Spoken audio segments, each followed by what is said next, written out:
Che bella era l'Italia, l'Italia dei coglioni e dei lavoratori, imbroglioni preti e suore, l'Italia del rispetto e dell'educazione, l'Italia di Pertini, di Sordi e di Modugno, De Sica con Fabrizi, Edoardo con Totò, con Baudo e Corrado, buongiorno mister Silvio.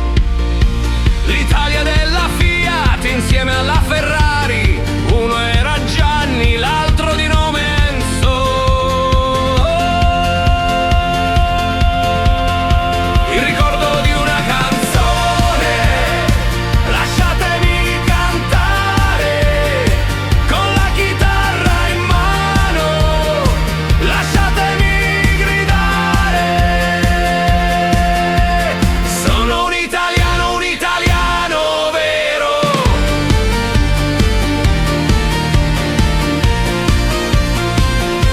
L'Italia di De André, di Gaber e di Battiato e Pino insieme a Dalla con Caruso e Pavarotti. Viva viva la Carrà e un saluto alla Magnani. La Marvel è solo un film, noi di eroi ne abbiamo molti. Per citarne qualcheduno c'è Falcone e Borsellino.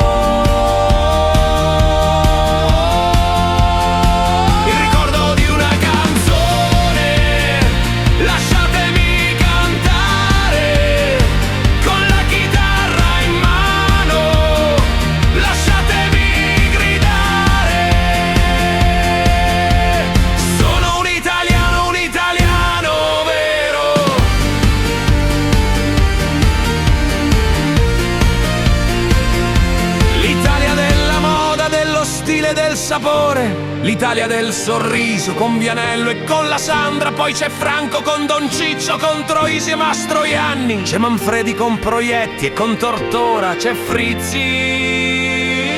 Che bella era l'Italia, l'Italia, Italia di terra bella, uele non ce n'è. Italia, Italia questa canzone, io la canto a te.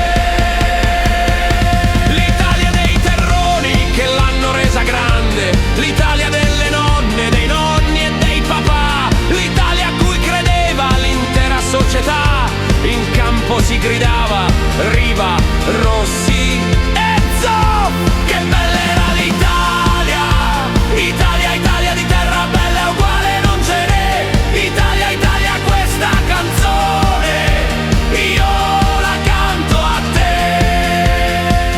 Restano solo in pochi di questa grande Italia. Ricordo ancora Spencer, a Taranto a Macario, a Merola e alla Pica, Battisti insieme a Rino, la Martini, Bombolo ed Alvaro, i nomi ne son tanti e vanno ricordati. Mi scuso e mi dispiace